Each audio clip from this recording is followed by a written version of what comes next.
na ieu mantak di ayat turun ayat wa idza quri'al qur'anu fastami'u lahu wa ansitu la'allakum turhamun.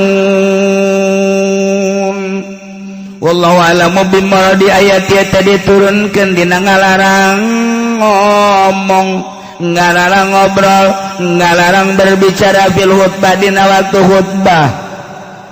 Lantaran harita urang Arab teh ketika khutbah teh ieu nyana ngobrol-ngobrolkeun urusan perdagangan, urusan kahirupan. Keur khutbah teh bising, maka turunlah ayat wa idza quri'al qur'an fastami'u. Nu matak dibahasakeunana Al-Qur'an padahal mah khutbah lantaran di jero khutbah teh aya Qur'anan cek sakaol mah